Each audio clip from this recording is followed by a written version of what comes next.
À Chalain, l'été se la coule douce pour l'instant. Car dans quelques semaines, le domaine va changer de tempo. Exit le vacancier. À toi! Bonjour le festivalier. Le 39 août, c'est des stars qui arrivent par bateau. 20 000 personnes attendues, 400 000 € de budget. Bref, un événement pensé comme un blockbuster façon Eurockéenne du Sud.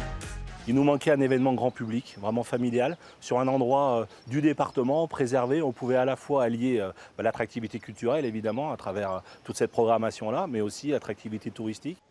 Un festival les pieds dans l'eau et dans le plat. Dans l'ombre du mastodonte annoncé, ils sont plusieurs à craindre le piétinement fatal. C'est le cas des Gueules de Bois. 2 ans de travail, 50 000 € de budget, même date. Forcément, oui, il y a un sentiment de dégoût. Il y a un sentiment de dégoût, c'est sûr. C'est de la concurrence déloyale. On a presque hésité à annuler parce que voilà, on le voyait déjà boire le bouillon clairement. Avec le travail fait depuis le début, on s'est dit de toute façon, on va continuer. Ça sert à rien de tout lâcher maintenant. Ceux qui ne vont pas lâcher non plus, c'est les no-logos. Dans un contexte de restrictions budgétaires tous azimuts, le festival 100% indépendant et autofinancé pose la question qui fâche. Depuis quand une collectivité locale devient entrepreneur de spectacle? C'est ça qui est assez...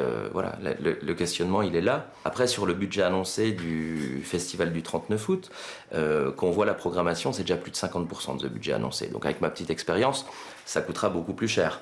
Donc c'est le contribuable qui payera. Effectivement, on met les moyens. Alors rassurez-vous, on ne va pas taper dans les impôts des Jurassiennes et des Jurassiens. On va faire un événement parfaitement équilibré. C'est une demande du président Pernaut. Entre les partenaires privés qui nous accompagnent, ils sont déjà plus d'une trentaine aujourd'hui, les entreprises du Jura, le Made in Jura, comme on appelle chez nous. Et puis évidemment, la programmation à travers la vente de billets. On en est à près de 8000 billets vendus sans vraiment beaucoup de communication depuis le départ.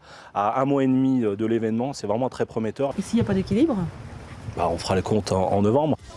La première partie du festival se jouera donc devant la justice. Le département va devoir justifier de l'engagement des fonds publics, lui qui reconnaît ne jamais subventionner de première édition parce que c'est trop risqué.